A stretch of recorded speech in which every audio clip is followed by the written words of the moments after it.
In January of 1942, the German reconnaissance patrol disappeared near Leningrad. 17 men, not a single shot heard, not a single body found immediately. Over the following 6 weeks, 412 more German soldiers would fall dead in the same region, all from a single shot to the head. Nazi intelligence searched for an elite Soviet unit, perhaps a commando squadron trained in Moscow with the finest telescopic rifles available.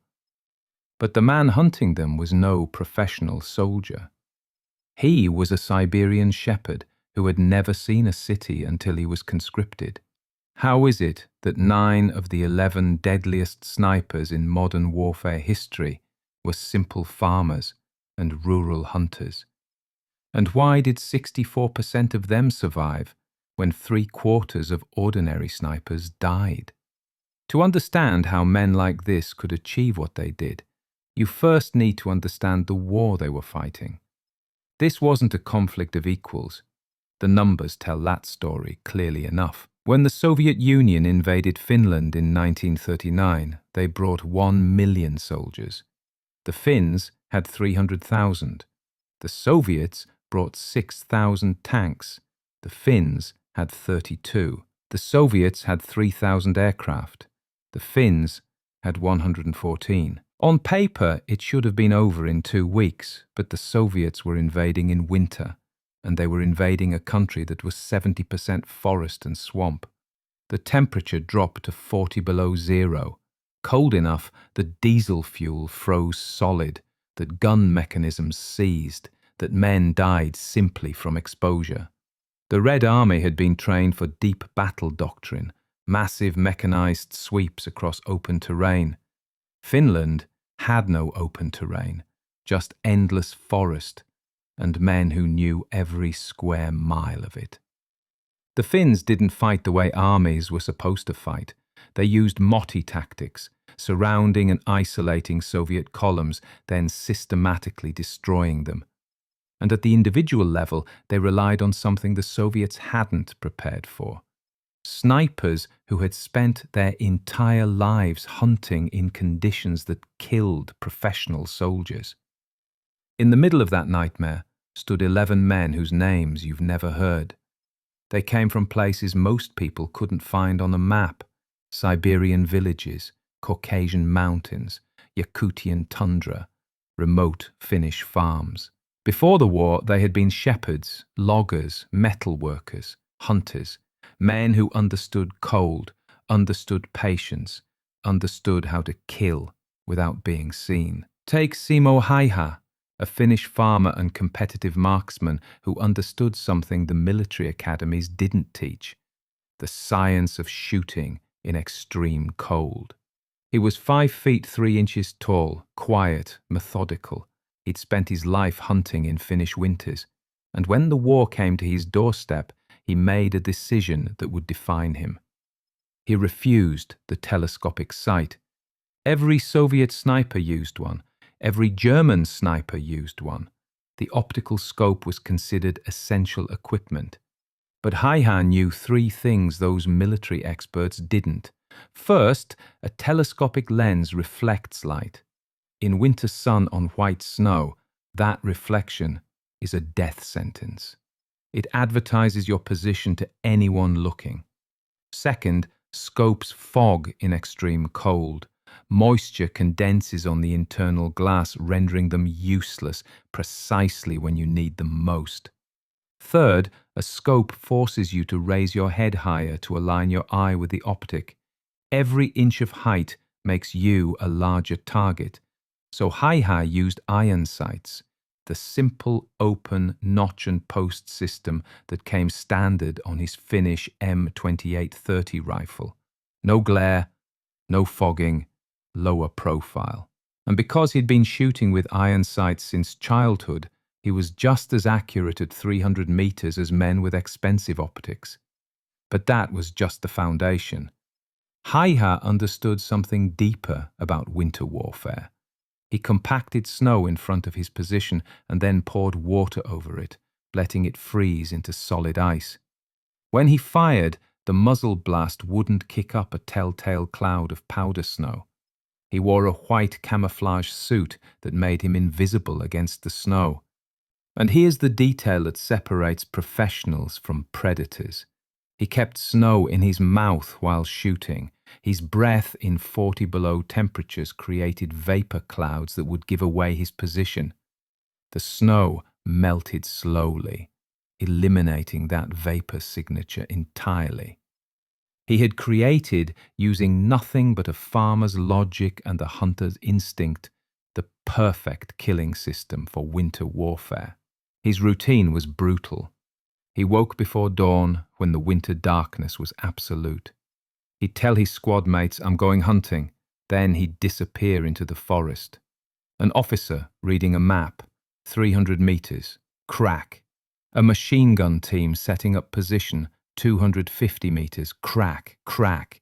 A radio operator calling for artillery support, 200 meters, crack.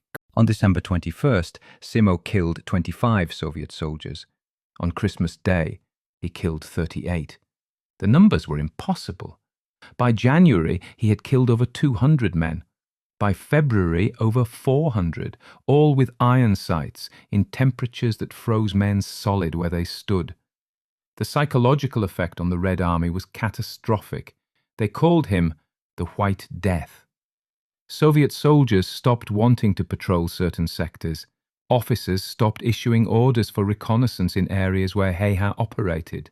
The uncertainty of being hunted by something invisible broke their discipline. It's one thing to face an enemy you can see. It's another to know that death could arrive from 300 meters away, from a direction you'll never identify, delivered by a man you'll never spot. A Soviet soldier named Pavel wrote in his diary, "Mother, this is not war. This is hell. We march through these woods knowing he is watching. We fear the silence more than the artillery. At least with shells, you hear them coming." But Häyhä wasn't the only one. While the world focused on Finland, something even larger was happening across the Eastern Front. The Soviet Union was mass-producing snipers at a scale no army had ever attempted. They trained over 50,000 snipers during the war. 2,000 of those were women. 1,500 of those women died, a 75% mortality rate. Sniping was one of the deadliest specialities in military history. Yet somehow, the 11 deadliest snipers defied those odds. 7 of them survived the war. 64% survival rate in a profession where 3/4 died. The question that haunted military analysts for decades was simple. Why? Ivan Sidorenko figured it out before anyone else. He was a collective farm worker from Ukraine who became not just a lethal sniper, but a force multiplier. He killed 500 German soldiers personally, but his real genius was what he did with that knowledge. He trained over 250 snipers during the war. Those students, collectively, killed thousands more. Sidorenko understood that the secret wasn't technology, it wasn't superior equipment or advanced optics. The secret was the hunting mindset these rural men brought to warfare. City boys trained at military academies thought tactically. They learned fire and movement, angles of attack, coordinated assaults. But farmers and hunters thought like predators. They understood patience. They understood terrain. They understood how to read animal behavior. And enemy soldiers under stress behave like wounded animals. Vladimir Pchelintsev took this further. He didn't just know hunting, he knew his specific hunting ground with obsessive detail. Every ravine, every building, every depression in the earth. When German units entered his sector, they were foreigners on hostile terrain. Pchelintsev was hunting on land he'd walked for years. He knew where soldiers would take cover. He knew where officers would position themselves for visibility. He knew where supply trucks had to slow down because of mud. 456 confirmed kills, not because he was a better shot than German snipers, though he was excellent, but because he owned the terrain in a way no outsider ever could. Then there were the forgotten ones. Vladimir Salbiev, 601 kills. Practically unknown in the West, he served with the 71st and 95th Guards Rifle Divisions. Historians believe he died in late 1944 or early 1945, which is why history forgot him. Dead men don't get interviewed. Dead men don't write memoirs. Vasily Kvachantiradze, 534 kills, plus one artillery piece destroyed using incendiary rounds. A Caucasian warrior whose name appears in Soviet records but almost nowhere else. Ahat Akhmetyanov, 502 kills, ethnically Tatar from a Soviet minority group. Valuable enough to be armed and deployed, forgotten enough that Western historians never learned his story. Mikhail Budenkov, 437 kills with a rifle, additional kills with machine guns not even counted in that total. Nikolay Ilyin, 494 kills. He fought at Stalingrad alongside Vasily Zaitsev, the sniper made famous by Hollywood. Zaitsev had 242 kills. Ilyin had more than double that number. But Ilyin died in 1943 before the propaganda machine could make him famous. Zaitsev survived, got the movie, got the legend. Ilyin got forgotten. And then there's Fyodor Okhlopkov, 429 confirmed kills. Ethnically Yakut from a village so remote in eastern Siberia that most Soviets couldn't find it on a map. He fought through the entire war, survived wounds, killed over 400 Germans. And when the war ended, he waited and waited. It took 20 years, 2 full decades, before the Soviet Union made him a hero of the Soviet Union in 1965. Why? Because his ethnicity wasn't Russian enough for the propaganda machine. The Soviet Union was happy to use minority snipers to kill Germans, but when it came time to celebrate heroes, they wanted Slavic faces. Okhlopkov represents something darker than combat. The racism that existed even within the war effort that supposedly united all Soviet peoples. Even Germany, with its vaunted military precision, couldn't match these numbers. Sepp Allerberger was the best documented German sniper. Austrian-born, serving with the 144th Gebirgsjäger Regiment. He used a K98 rifle with a ZF-39 4-power scope, professional training, quality equipment, excellent marksmanship, 257 confirmed kills. That made him the deadliest German sniper on record. And he still fell hundreds of kills behind the Soviets. This wasn't about individual skill. This was about doctrine. Germany trained a small number of elite snipers. The Soviet Union trained tens of thousands of adequate ones and gave priority to men who already knew how to hunt. The doctrinal difference is stark. German snipers were specialists. Soviet snipers were armed hunters. Which brings us to the moment when the numbers became too large to ignore. In late January 1940, reports about Simo Häyhä reached Soviet High Command. Over 400 confirmed kills. 1 man, 1 rifle, iron sights. This wasn't a tactical problem anymore. This was a strategic humiliation. The order came down from command. Forget the front line. Priority number 1 is finding and killing the Finnish farmer. First, they sent their own sniper teams, elite marksmen with the best equipment available. Häyhä killed them. Soviet after-action reports documented at least 3 Soviet sniper teams that entered his sector and never returned. Then they tried artillery. If snipers couldn't kill him, heavy guns would saturate his entire operating area. They fired hundreds of shells into the forests where he worked. Häyhä wrote in his diary, "They were loud today." He survived by understanding something about artillery that city soldiers didn't. Heavy guns can't target what they can't locate. He never stayed in the same position. He never established a pattern. He moved like a hunter tracking game, never like a soldier holding territory. Finally, Soviet command assembled a dedicated 30-man counter-sniper unit, 30 of their best marksmen with one single mission: kill the White Death. They entered the forest on March 5, 1940.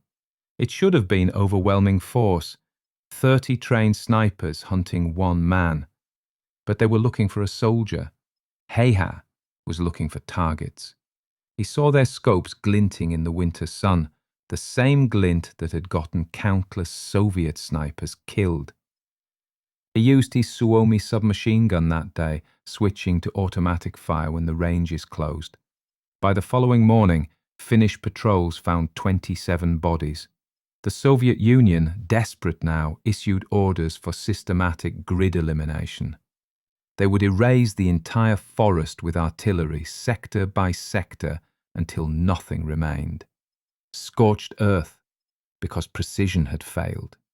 On March 6, 1940, the 100th day of the Winter War, Simo Häyhä was on what he thought would be a routine patrol. A single Soviet soldier, likely wounded, likely disoriented, got lucky. He fired an explosive round. The bullet struck Häyhä directly in the face below the left eye. The round was designed to fragment on impact. Half his jaw was destroyed. His cheek was gone. Finnish soldiers who reached him thought he was dead. One soldier checking bodies saw a leg move. The man, with half his face missing, was somehow alive. They evacuated him to a field hospital. He fell into a coma that lasted 11 days. When he woke on March 17th, the Winter War had ended. The Soviet Union had achieved its territorial objectives, but at staggering cost. 126,000 Soviet soldiers dead, another 264,000 wounded, against a Finnish force that started with 300,000 total troops. In Berlin, Adolf Hitler watched this disaster with intense interest. The terror that men like Simo Häyhä had inflicted, the way Finnish resistance had humiliated the Red Army, it helped convince Hitler that the Soviet Union was, in his words, a rotten structure that would collapse with one good kick.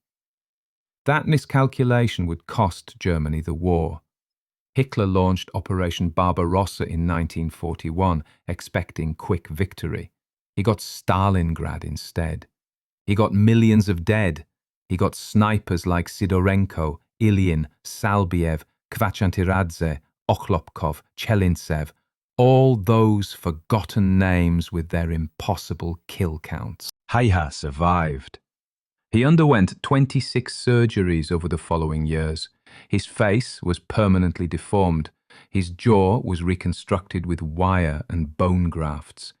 The man who had been invisible in the snow now carried his wounds visibly for the rest of his life. And what did he do after the war? He went home, back to his farm. He bred hunting dogs for the next 50 years, never spoke much about the war. When reporters asked him about the secret to his success, he gave a one-word answer: practice. He lived to 96 years old, dying in 2002. The White Death became an old man who raised dogs and tended his land, exactly as he'd done before the world tried to kill him. The 11 deadliest snipers in World War II killed over 5,000 confirmed enemy soldiers. 9 of them were Soviet, 1 was Finnish, 1 was German. 9 of them came from rural backgrounds: farmers, hunters, shepherds, loggers. They weren't products of military academies. They were predators who'd spent their lives learning patience, reading terrain, understanding how prey behaves when it knows it's being hunted. And here's what the military analysts finally understood decades later. That's why 64% of them survived. Professional snipers thought tactically. They learned doctrine. They followed training manuals. but hunters and farmers thought like predators. They understood something deeper, that survival isn't about following rules. It's about understanding the environment so completely that you become part of it. The Germans had better equipment, the Soviets had more training programs, but the men who survived, the men who killed hundreds, were the ones who approached warfare the way they'd approached hunting deer, with infinite patience, perfect stillness, and the absolute certainty that if you wait long enough, your prey will always make a mistake. Mikhail Surkov claimed 702 kills, though historians believe that number was inflated by Soviet propaganda, probably doubled or tripled for morale purposes. His real count was likely between 250 and 350, still extraordinary, but not superhuman. That controversy matters because it shows how these men were used even after the war. The ones who survived became propaganda tools. The ones who died became statistics. And the ones from minority ethnicities like Okhlopkov had to wait decades for recognition that Russian snipers received immediately. 5,000 kills, names you never heard, stories that were never told, either because the men died before they could tell them, or because they went home and raised dogs and never wanted to speak about the things they'd done in the snow. This is the real history of the deadliest snipers of World War II. Not the Hollywood version, not the propaganda version. The version where farmers and shepherds proved that sometimes the most sophisticated military technology and training in human history can be beaten by men who simply understand at a level deeper than doctrine how to hunt. If you found this history valuable, please like this video, subscribe to this channel. We'd appreciate hearing from you in the comments.